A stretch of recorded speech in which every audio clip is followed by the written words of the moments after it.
Hello, good afternoon, and welcome to the Midday News on 3FM 92.7. My name is Beatrice Adu. The news is also live on Kasmi 107.1 FM and across the world at 3news.com. Coming up in the next 30 minutes.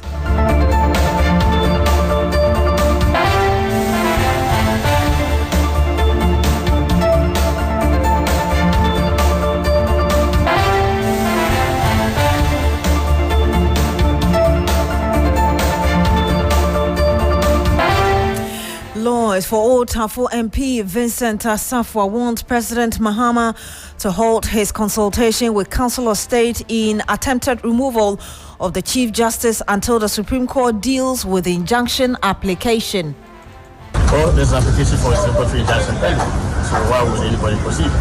How far and quite interest and quite bold. It would be the height of the discussion rule of law if they proceed in that manner. Meanwhile, Attorney General Dr. Dominic Ayine has also filed an affidavit urging the Supreme Court to dismiss the application. We are live in court. Also this afternoon, Accra High Court acquits and discharges MP for Asin North James Jachi Kwesin, who is facing multiple criminal charges. Details coming up. And much later, Trades Union Congress calls on government to immediately suspend intended privatization of the ECG.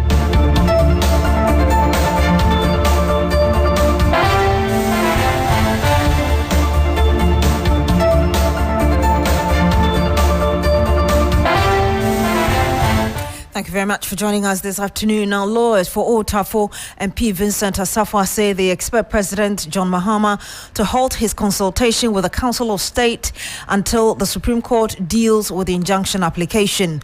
The legislator is in court insisting the ongoing process is triggered by 3 petitions, all seeking the removal of the Chief Justice Gertrude Saki Tokono, cannot proceed because the Chief Justice was not given a fair hearing before the consultation started. My colleague Sistus Donwulo is in court. He'll be joining us very shortly. But let's listen to Godfrey Dame, immediate past Attorney General, speaking on this matter. Well, he has some reservations about this whole process. Listen. Of exposing the hearts and desires of men. The Lord has an interesting way of exposing the hearts, the true desires of men.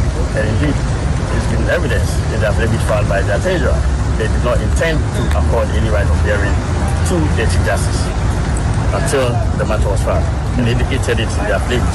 So it's quite clear. Okay, I'll leave it at that. The merit determined by the court will argue in court. Thank you.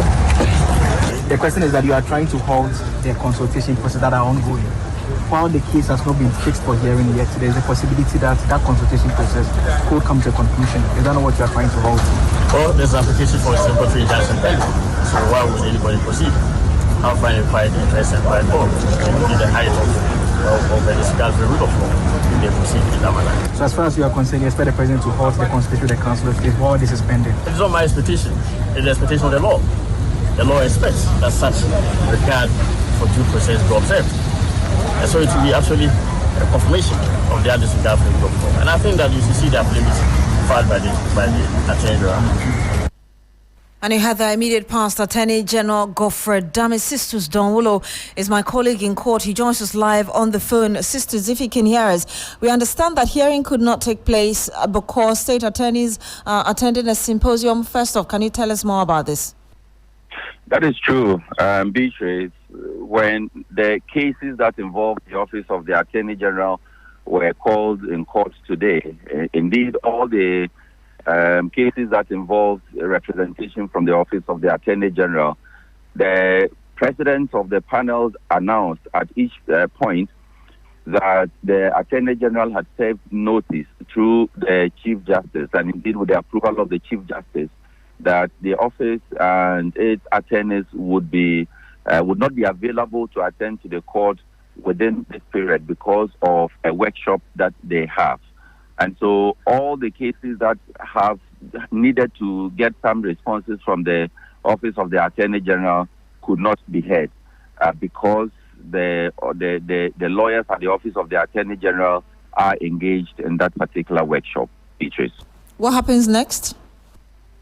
Well, the court is unable to fix date for the cases to be heard, because it says that that would have to go back to the Chief Justice for the necessary department to be able to do that, since the Attorney General has sought permission through the Chief Justice.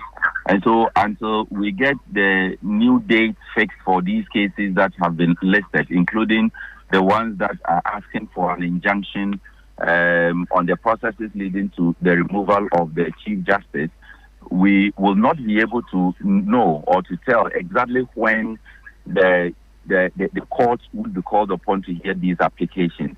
From what the president of the court, her ladyship, Professor Henrietta Mensah-Bonsu, said, these are matters that are beyond them. There are indeed two cases. One that is filed by the Honorable Vincent Safwa Ekwa, and another by a second person. But both applications could not be heard because the representation from the Office of the Attorney General was not in court.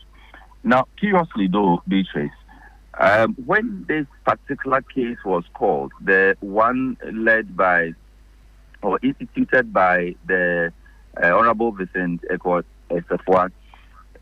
there were two lawyers from the Office of the Attorney General, a state attorney led by a senior state attorney, who announced themselves, and as is the practice of the court, or when the case is called, the lawyer that is representing on that particular case would announce himself.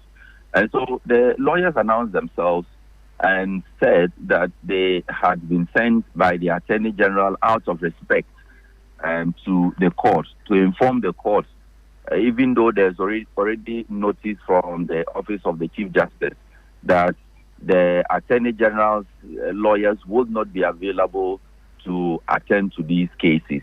Well, that was something that the president of the court made some remarks that threw the court into some laughter.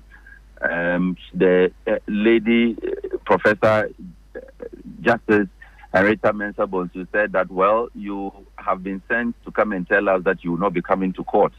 That was a light-hearted moment in court where everybody went into laughter. But the lawyer for the Honorable Ekwa did not laugh over this matter.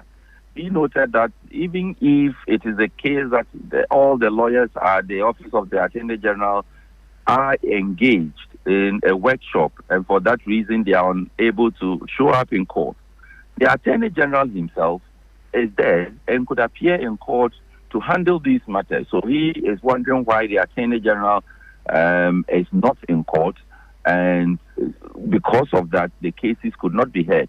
The second point he made was that, look, even if you say that the lawyers are unavailable, you've been able to send two lawyers to come to court to tell the court that they are unavailable.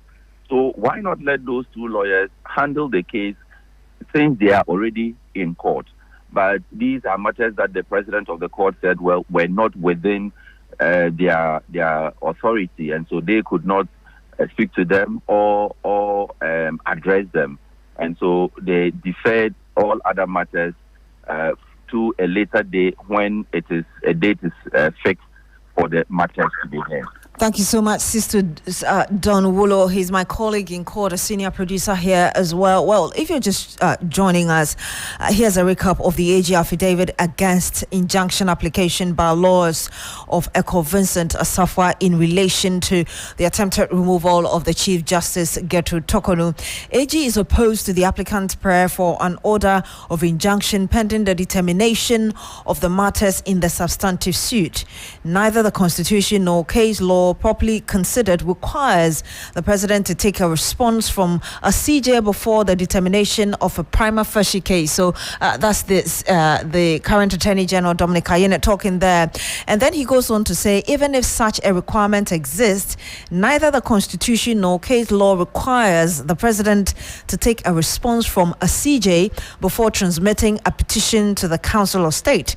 Also, there be no such duty or obligations on the president to take a response from a CJ. No right or legitimate expectation accrues to a CJ in respect of which an order of interlocutory injunction may be founded. This is a proper case where this honorable court ought to exercise its jurisdiction to dismiss the motion for an order of injunction pending the determination of the matters in the substantive suit. So that's coming from the Attorney General, Dominic Ayine. Now, the first petition against the CJ, let me remind you, that was on December 18, 2024, when Professor Stephen Kwekwasare petitioned former President Akufo-Addo to remove the CJ Gertrude Tokono. The former President Nana Addo Dankwa Akufo-Addo transmitted the petition to the Council of State as required by the Constitution. Now, on December 20, the former President Nana Addo Dankwa Akufo-Addo also forwarded a petition to the CJ Gertrude Tokono. The AG argued that there was no AG then, that was Godfrey Dame, argued that there was no evidence of consistent practice to support the applicant's claim that petitions must be transmitted to CJ for response before same is forwarded to the Council of State. Now, Accra High Court, we're still staying at the courts, has acquitted and discharged Member of Parliament for Asin North, James Jachikwesin. He was facing charges including deceit of public officer, forgery of passport or travel certificates, knowingly making a false statutory declaration, and perjury and false declaration for office. Lord Edwasare is our court first correspondent. He joins us live on the line. Lord, we know that his lawyers, as in Jachikwesin's lawyers, including Chachi Chikata, submitted a case, hence as in a no case, and therefore his acquittal. Can you bring us an update as regards how this whole thing went? Beatrice, can you come again? I was asking you to bring us how things unfolded in court today after Chachi Chikata submitted a no case. Right, so in her ruling, the presiding judge in the matter, Mary Yanzu, indicated that the prosecution could not establish enough evidence against the member of parliament for Asin North, James Jachikwesin. One of the things, or two cases actually, were before the court. Now, the prosecution was indicating that James Jachikwesin, prior to the parliamentary elections in 2020, had used false documentation to file the nomination. Again, they indicated that he had used, at the time he applied to run for MP for the area, he had dual citizenship. But in her ruling and the evidence presented by the prosecution, as well as what the witnesses for the prosecution used, the judge held that there were a number of inconsistencies.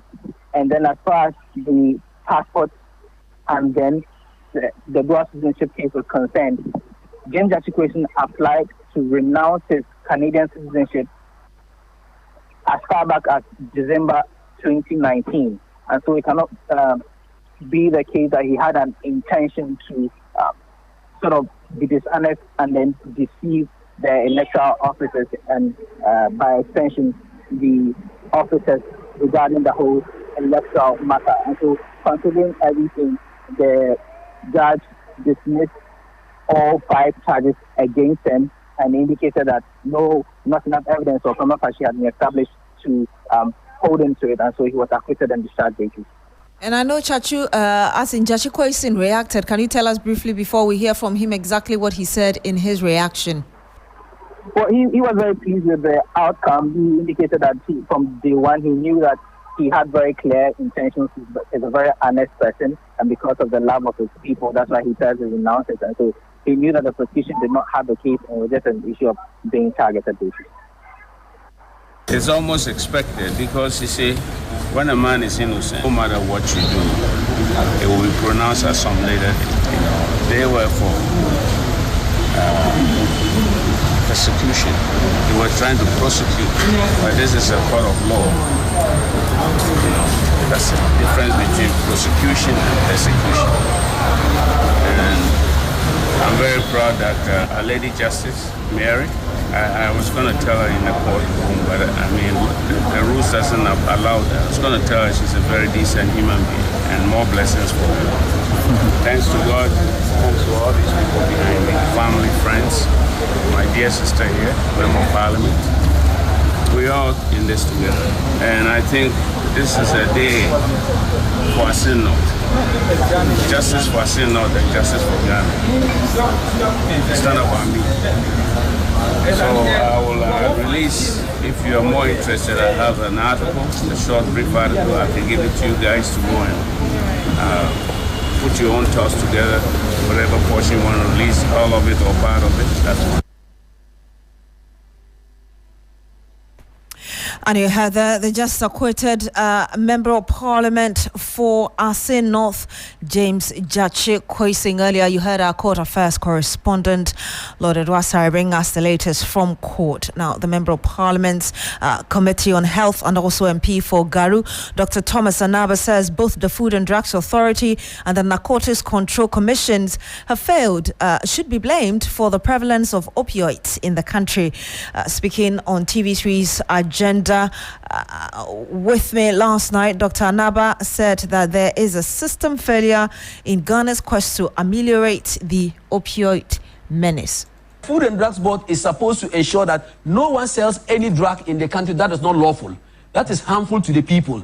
If it is being sold, who is responsible? Is it the chief in my village? No. It is Food and Drugs Board who is to ensure that he brings new bills to Parliament to pass laws that would help them protect the public from taking drugs that would harm their lives. That is the duty of the Food and Drugs Board. So to me, if I say the system has failed, yes, the system has failed. And we need to up it up to ensure that we minimize it or abolish it completely. You go to over-the-counter, those OTCs. Yeah. You can even buy antibiotics. Yeah. And they are not supposed to sell antibiotics. They're supposed to sell food supplements. Yeah. You go to some of them, you can buy an opioid. But shouldn't the pharmacy That is where the regulation is failing. That is where it's failing. If they are failing and they think that they have less resources to be able to implement, they should write to Parliament that we need this and this and this. Let's change the policy this way. And you heard that the Member of Parliament for Garu, who is also a Member of Parliament's Committee on Health. Well, Dr. Thomas Anaba has also hinted that the Committee on Health, a committee he's part of, would deliberate on how to support regulatory agencies to effectively address the opioid crisis in Ghana. We have heard the public outcry about the easy accessibility of opioids everywhere in the country. What I think that when we meet, possibly the committee might have to look at this, because it's part of our responsibility to protect the public, to play an oversight responsibility, to ensure that if there are lapses, then we can call on to the agency that is involved, that is supposed to regulate this, the Food and Drugs Board. If they need to come out with a new policy that will require resources, human resource, whatever, we provide it to them. And you had the Member of Parliament for Garu and also a member of the Health Committee of Parliament, Dr. Thomas Anaba.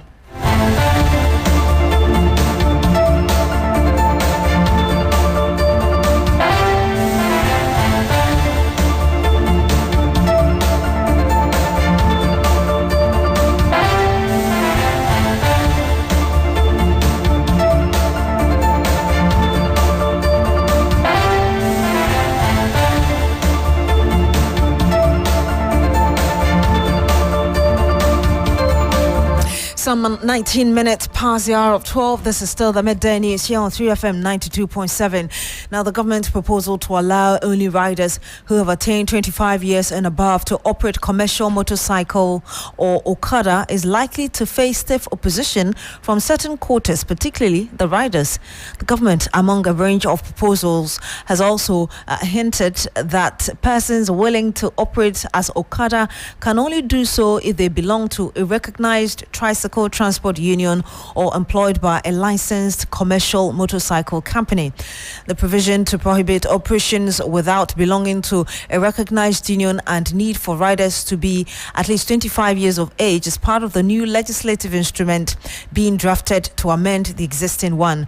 Road Traffic Regulations 2012 Legislative Instrument 2180. Now, here's a list of proposals the Transport Ministry is putting forward: that users of Okada and tricycles laws must adhere to the following: must be at least 15 years old, must possess a valid national ID, must have a commercial rider's license issued by the DVLA, must pass a proficiency test including oral, theory and eye exams, must undergo training and be assigned a unique yellow license plate, must wear a certified protective helmet with a unique number, must provide a helmet for passengers, must obey all traffic laws and speed regulations. And we'll be bringing you more on this very shortly.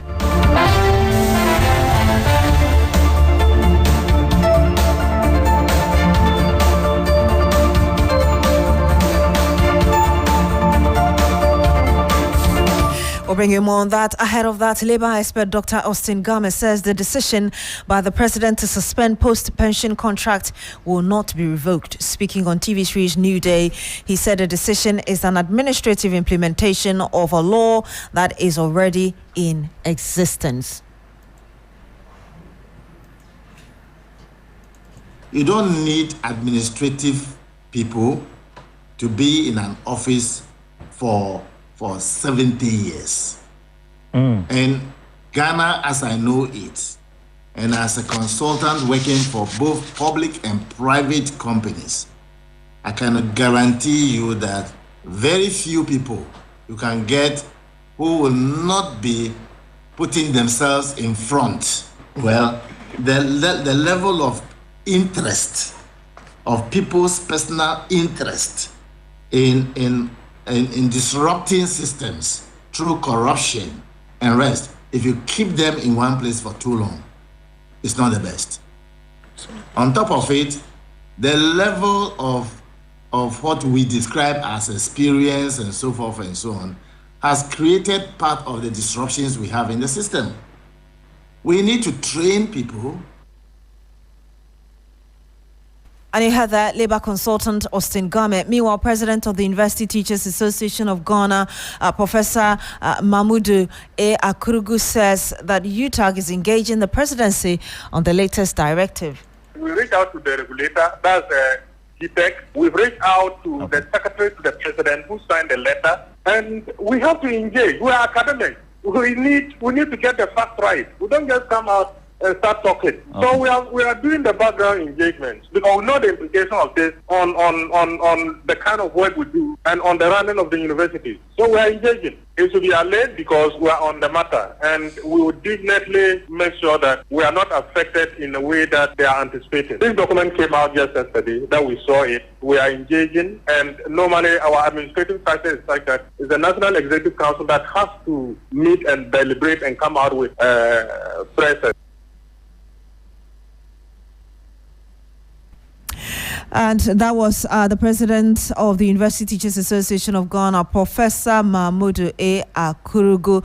Well, he have also said that university lecturers are uniquely placed, and so the directive may not affect them directly. You do research, you do teaching, and you do community service. You can rise to become the vice chancellor, but that is just an additional responsibility. Your main responsibility is these three that we talked about. So we have vice chancellors ending their tenure and going back to the classroom to teach and to do their research and to do community service. This is not the case with many other sectors of the public sector. And so for the universities, we are uniquely placed, and we have had that exemption. That is why, if you realize, over the last, any vice chancellor who hit 60 and his tenure is still running, the person is asked to move. He goes back to the classroom and a new person takes over. The same thing with deans, the same thing with heads of department. Once you hit 60, you go back to your core mandate, and then the administrative responsibilities is given to somebody who is effective. And he had there Professor Akurugu. He's the president of UTAG, the University Teachers Association of Ghana. The Trades Union Congress, TUC, has called on the government to immediately suspend the privatization of the Electricity Company of Ghana, ECG. The Secretary General of the TUC, Joshua Ansah, revealed this in an interview with our Labour Affairs correspondent, Daniel Opoku. We think that you should move away from the current way of determining minimum wage and the base pay in this very country. We think that what we need to begin discussing, we need to do, is to think about how do we get to the living wage. which takes care of a family of about 4. As for minimum wage, it's nothing to write home about. But we think that there must be some mechanism in place that begins to talk about minimum wage. How do we get there? The tripartite committee should begin thinking about that. The current form of determining minimum wage doesn't help. I think that must be changed. It must shift from the minimum wage to think about living wage. But is it not the law that is creating that? Oh, there's a formula. It's not all that the law, but there's a formula which we use in calculating or determining minimum wage. And I think that law doesn't fit this time around, because it's about inflation, it's about the economy, it's about replacement. How do you call it? I don't get a word to use to replace the lost value of the minimum wage. We think that all these factors doesn't work for now. I think you'd have to begin to change the formula and also think about how do we get to a living wage. But General, would you say salaries are okay for work? No, please, it's not. It's not at all. Nobody in this country can say that salaries are okay for workers. But I think that we must do something about it to ensure that workers are paid adequately, so that they can also do their best and produce their best. And when we talk about productivity, we need to satisfy both sides. Workers might be satisfied, employers might be satisfied, government might be satisfied. If all these 3 parties are well catered for, I think that productivity will begin to grow in this very country.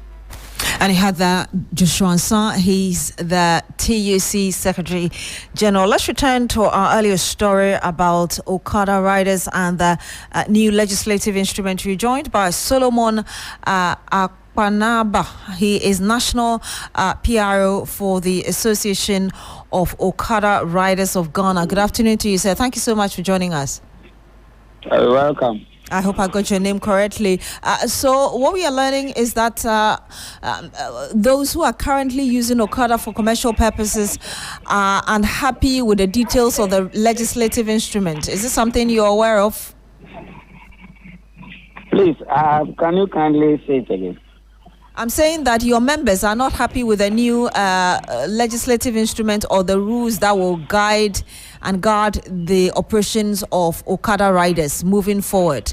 Is that something? Not all the rules, only the first one, which says that one must attain 25 years of age before he go through the process to be accepted as a legal operator of Okada business. That one alone is what we are contesting, and we are saying that 80 years are made to vote. So there is a reason why they didn't say everybody should vote, but only 80 years is qualified to vote. 21 years old person is qualified to be a member of parliament. They didn't say 25 years. So the 18 years person, Ghanaian, that we asked him to vote for John Mahama and NDC. And there was a narrative that one is a second-hand president and the other is a tear-over president. That 18 years guy was able to see between a second-hand and a tear-over who has the requisite experience to rule Ghana and voted for the second-hand. That same 18 years guy, when he's at the traffic light, he's supposed to wait for a minute or 2 minutes before the green light will show up for him to go. He will be able to make the right decision. Unless he is not trained, we have always insisted that it is training that reduces accident, not the 25 years. If you are 25 years and you are not trained, you sit on a vehicle, you will mess up.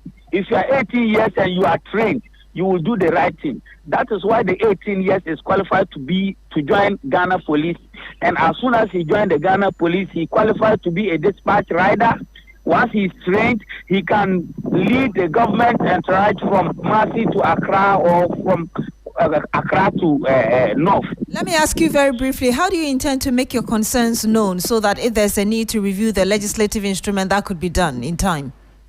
Yes, so we are asking for them to reduce it to 18 years. But you see, we have already booked an appointment with the minister, the sector minister, Minister of Transport, Honorable Joseph Bukari Nipe, this morning.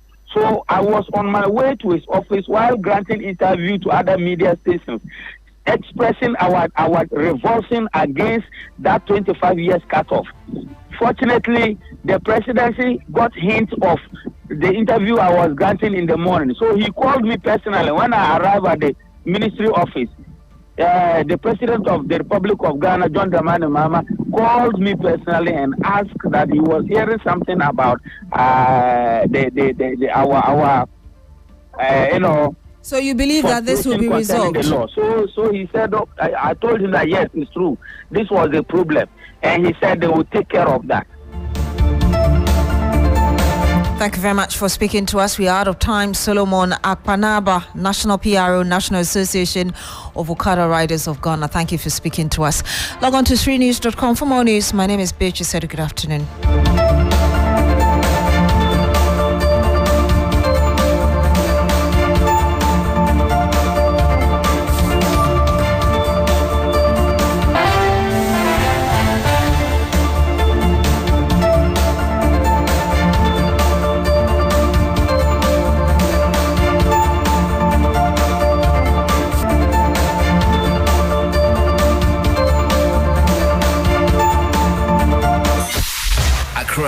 Ghana, Africa, and worldwide. Join us on Inspirational Gospel Mix this and every Sunday, 8 p.m. 3 FM.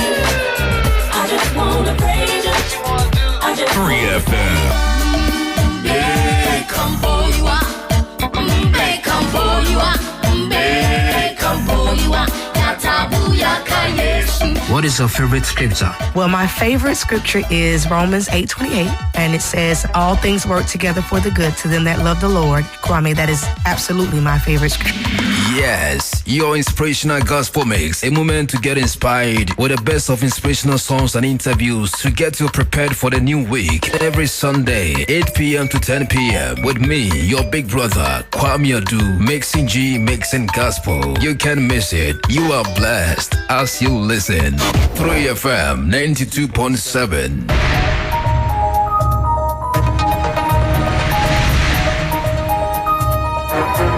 Hello, good afternoon. Welcome to Business Daily on 3FM 92.7. My name is Minu Afol. Coming up, Institute for Economic Research and Public Policy warns government's 2025 tax reforms could result in revenue losses of up to 7.1 billion cedis without urgent offsetting measures. Also, Finance Ministry establishes compliance desk to enforce upgraded Public Financial Management Act as it vows to sanction non-compliant entities. And a new report warns Ghana risks losing $500 million in revenue from domestic lithium refining. We'll bring you details of that. Please stay with us.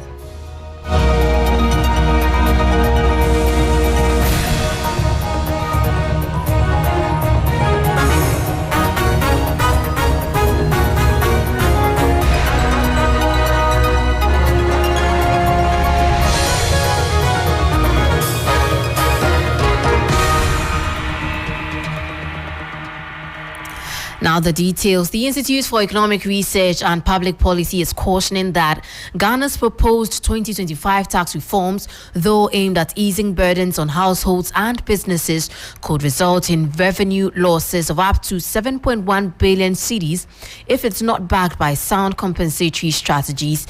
The Institute warns that while the reforms may offer short-term relief, the absence of sustainable alternatives could destabilize the country's public finances. The Institute projects Ghana could lose between 5.5 and 7.1 billion cedis in annual tax revenue under government's proposed 2025 reforms. These reforms include scrapping several taxes like the COVID-19 Health Recovery Levy, which alone generated about 2.8 billion cedis annually. While the move is expected to ease pressure on low-income earners and businesses, the Institute warns of broader consequences. Notably, the scrapped e-levy had supported 60% of ICU bed expansions from 2021 to 2024. The Institute says without alternative revenue sources, Ghana could be trading short-term relief for long-term fiscal instability.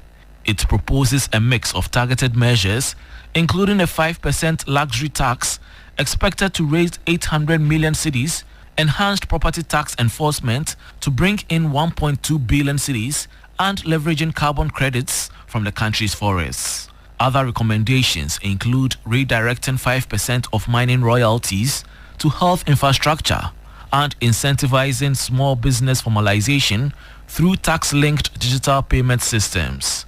The goal, according to the Institute, is to maintain economic stability while promoting inclusive and sustainable development. That was a 3 Business News Desk report. Away from that, the Ministry of Finance is setting up a dedicated compliance desk to monitor and enforce the newly upgraded Public Financial Management Act 2025 as government moves to curb fiscal indiscipline and improve transparency in public spending. The following News Desk report has details. The move, according to Finance Minister Dr. Kasiel Atoforsen, is part of broader efforts to tackle fiscal indiscipline among state institutions, particularly entities that have been awarding contracts without securing the necessary commencement certificates. The announcement was made during a high-level meeting with the World Bank Africa team, led by Vice President Osman Diagana, following the recent National Economic Dialogue. Under the amended law, the Ministry of Finance now has the sole authority to issue commencement authorizations before any public project begins, a shift aimed at tightening oversight and reducing budget shortfalls. The soon-to-be-launched compliance desk will track ministries and departments for compliance and publish a compliance league table to publicly rank institutions. Entities that repeatedly violate the law will face sanctions. Dr. Forsen says this forms part of government's commitment to ensuring that public programs deliver value for money. The World Bank has welcomed the reforms, describing Ghana as a beacon of stability and fiscal progress in the sub-region. The compliance desk is expected to begin operations in the coming weeks. That also was the 3 Business News Desk report on the Ministry of Finance setting up a dedicated compliance desk to monitor and enforce the newly upgraded Public Financial Management Act 2025. Now, Ghana could lose up to $500 million in government revenue if it proceeds with plans to refine its lithium domestically, according to a new report by the Natural Resource Governance Institute. The analysis warns that a state or privately run refinery would only break even if it purchases lithium concentrate at below market prices, undercutting revenue from royalties, taxes, and dividends from current mining operations. The Natural Resource Governance Institute modeling compares 2 scenarios: exporting raw lithium spodumene concentrate versus processing it locally. The institute says exporting yields higher net revenue for the government, especially if concentrate is sold to Chinese refineries, which currently dominate the global market and operate at far lower costs. In the medium price scenario, refining locally reduces expected government revenue from $2.7 billion to $2.2 billion. Even with a 20-year operational refinery, losses exceed $300 million, largely due to Ghana's high capital costs, limited feedstock, and lack of refining expertise. In contrast, China controls over 90% of global lithium refining, benefiting from economies of scale, cheap reagents, and state-backed subsidies. Most new refineries outside China, including Australia and Europe, have either been cancelled or delayed due to similar cost hurdles. The Natural Resource Governance Institute recommends Ghana adopt a mine and monitor strategy, starting lithium production at Ewoya swiftly, supporting exploration and tracking global refining trends before committing public funds to a potentially loss-making refinery. While calls for local value addition remain strong, the report urges policymakers to weigh economic feasibility and opportunity costs, highlighting that the projected $500 million loss exceeds Ghana's entire 2024 education budget for basic schools. Another 3 Business News Desk reports there. Before we go, Director of the Institute of Statistical, Social and Economic Research at the University of Ghana, Professor Peter Korti, has expressed concern about the impact of taxation on digital payment systems in Ghana and other African countries. A joint research study by the Ghana Statistical Service and the Refined Research Initiative under ISE revealed that despite efforts to improve financial inclusion, cash remains the dominant form of payment in Ghana with 37% adoption rate. Professor Korti attributes the low adoption rate to electronic levy introduced by the Akufo-Addo government, which has discouraged businesses from transitioning into digital payments. Although cash is still leading, we've made progress, except that we also put impediments, something like e-levy. That was a major impediment that affected the adoption. I believe if we had not implemented e-levy, the story would have been different. Then also security is a problem. Some fear because of the literacy rates, financial literacy levels, security is a major problem. So if we're able to address the insecurity problem and also scrap taxation and the cost of digital payments, I'm very certain that we'll make considerable progress. Unfortunately, adoption by females tend to be lower. And in fact, there's also a spatial dimension across the globe. We've seen as low as 7% in Kenya, and in Ethiopia, Egypt, and other places tends to be slightly higher. So we need to encourage females to use digital payments. That was Director of the Institute of Statistical, Social and Economic Research at the University of Ghana, Professor Peter Korti, speaking there. Well, that's it for Business Daily here on 3FM 92.7. For more business stories, please check out our website. It's 3news.com. My name is Minu Afo. Stay tuned. Urban Blend is up next.